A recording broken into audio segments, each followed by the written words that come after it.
Hey everybody, it's Tripl-L, and now let's have a proper chat about My Hero Academics,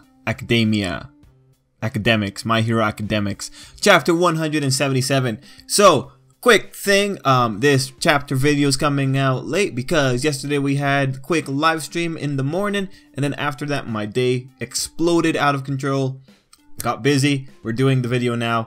It's gonna be great. We're just gonna chat about the video, sorry, not the video, we're gonna chat about chapter, and you guys can let me know what you guys thought of the chapter down below, and yeah, have a nice time. Also, we're doing a podcast tonight on the channel. The way it's gonna work, I'm gonna upload this video about 1 hour from when this video is uploaded or hits the channel. That's gonna be when the podcast is gonna be starting roughly. So if you want to come in and chat or something, feel free to visit the podcast. We will be talking about storytelling techniques in general. So if you enjoy anything in general, we'll be talking about it.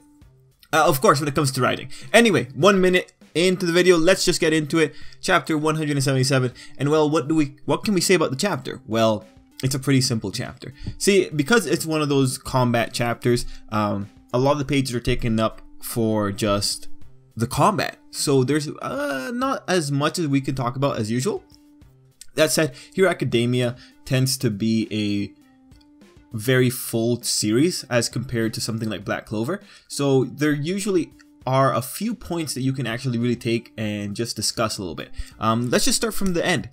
Last week I was thinking, well, the narration makes it seem like La Brava is going to make a move in this chapter, but now the way it's working out is now we got full confirmation that La Brava is considering making a move in the end of this chapter, with her saying that she is going to be using her quirk because she is seeing that both Gentle and Izuku are going so hardcore, it's unfair for her to not use her quirk.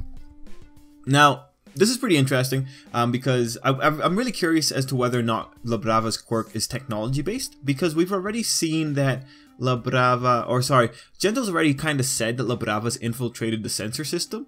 We don't know if that's true or if Gentle was boasting. He might have been boasting. I didn't look at that part again, so I might be a bit unclear on that.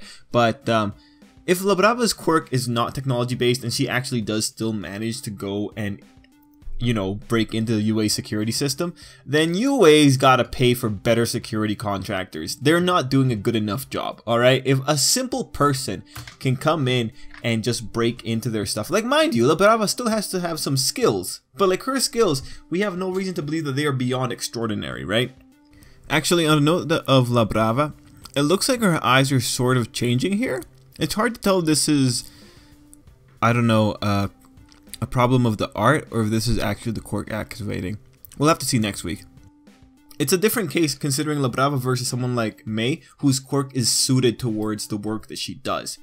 Anyway, just an interesting little thought here. That's going to be my biggest, the thing I'm most excited for next week. I want to see what is La Brava's quirk. Now, speaking of quirks, this was another big thing with the chapter. This was pretty much the exhibition for Gentle's quirk, his elasticity, and there are a few cool things that he's pulling off here. Now mind you, when you're seeing Gentle act and fight Izuku, what we're seeing is just a degree of mastery that kind of just awe-inspiring just to look at, right? Because the guy's coming up with ways of dealing with Izuku, and he's also coming up with some poetic justice there, like in order to counter Izuku's air bullet, he's going to use air shields. It's all pretty cool. And we also get like little things, little details, like the way that Gentle creates his barriers. Like if he's doing it in air, we see that he makes a circle with his foot, roughly, or he makes a motion with his foot whenever he's making air elastic. But when he's making objects elastic, he's pretty much making them elastic by, I guess, by the virtue of touching them. So it's pretty cool that we're getting the mechanics for Gentle's quirk right here. I really enjoy it. Now, back to the quirk use here. Gentle unleashes just a beating down on Izuku. Like, he's not landing any, you know, decisive blows. But what he's doing is pretty incredible. Like, when you consider Gentle's quirk mastery here, like, he's at a level that doesn't really fit with a common crook. Like, he's taking advantage of his environment, he's reacting to his environment in a ridiculous fashion, and he's also witty enough or clever enough to, while he's moving around, bouncing around, he's ripping out the screws from the various beams. And this was something that I pointed out in the podcast, or sorry, not podcast, the live stream. When the Gentle is pulling out the screws, he's also making them extra elastic. So what he's effectively doing is that since he's making the screw softer, he can just plop it out. I think this has been the best way to justify the whole removing the screw scene in a construction type battle. So I'm really enjoying it. Again, when you look at the competency of these two characters, if you consider that La Brava has the skills to hack UA with the potential that she has no quirk that aids it, and when you consider that Gentle is just on, let's say, Bakugo and Stain levels of effectiveness with his quirk, yeah, like, this isn't the level of a common crook. Like, Gentle could do a lot of damage if he really wanted to. And actually, on the note of Gentle doing a lot of damage if he really wanted to, we have a critical moment here for Gentle. That it being that he drops a beam when there is a onlooker, and Izuku calls him out on it. Were you trying to drop that on the man below? Gentle says no, he just wanted to tie Izuku up a bit, and then he mentions that he intended for it to bounce up back to its original position so that it wouldn't fall.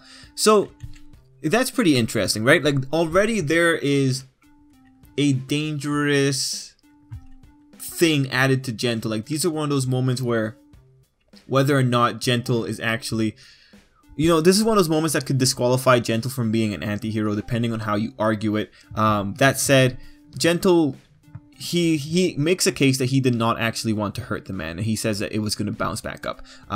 You know, it's kind of hard to tell if that's actually what would have happened, but chances are we've seen Gentle's MO, we've seen his degree of control, and we see that he knows how his quirk works. He probably was telling the truth, but that might just be me being hopeful for the character. Now let's see, anything else to say about the Izuku versus Gentle bit? Nah, the other thing was that Izuku just had a little bit of an explanation coming in from Hatsume Mei, where he's just clarifying exactly what the device is supposed to do for him. Just pretty much just controlling the wind. Just, you know, good stuff. We got it under control. Anyway, that's the Izuku side of the chapter. Excellent battle. Really enjoying it. I still love the mano-a-mano combat, and I also love the comedy that was thrown into it with Gentle hanging from the pillar. The beam. So all of that's pretty good. There's no point talking about Gentle's motivations because we understand Gentle's motivations now. It's just they're both kind of dealing with it.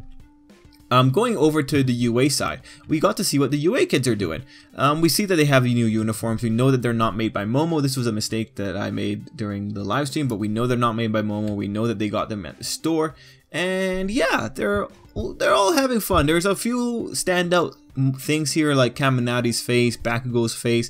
Everyone's wearing shirts, and then we have our Todoroki and Aoyama finding or realizing that Izuku's not there. Aoyama's coming up with a second solution, but Todoroki is wondering what's going on with Izuku.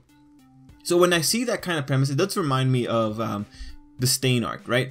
It would be so cool if we end up getting Todoroki and Aoyama going out to find Izuku and running into Gentle. Like, the big difference being, of course, that instead of Ida going out, it's Aoyama there. And if we got Aoyama to face off against Gentle, that would be so cool, man. So it looks right now like these two aren't going to be moving out of UA, but if they did, my fanboy heart would just be happy. I would love to see that type of battle. That would be pretty cool. Anyway, those are the big points that I had for this chapter. Guys, let me know what you thought down below, and yeah, we'll leave it there. Also, there was someone in the comments last week that mentioned that they went to a construction site, not a building. Okay, whatever, nitpick, whatever. You know, we all understood. It was still kind of a cool fight to see. Anyway, yeah, that's pretty much it. That's me for this week, guys. Let me know what you thought down below. Have your fun with the chapter. And again, we have a podcast coming up later in the night. Most likely 1 hour from when this video is uploaded. So, guys, hope to see you there. Till next time, I hope you have a great day.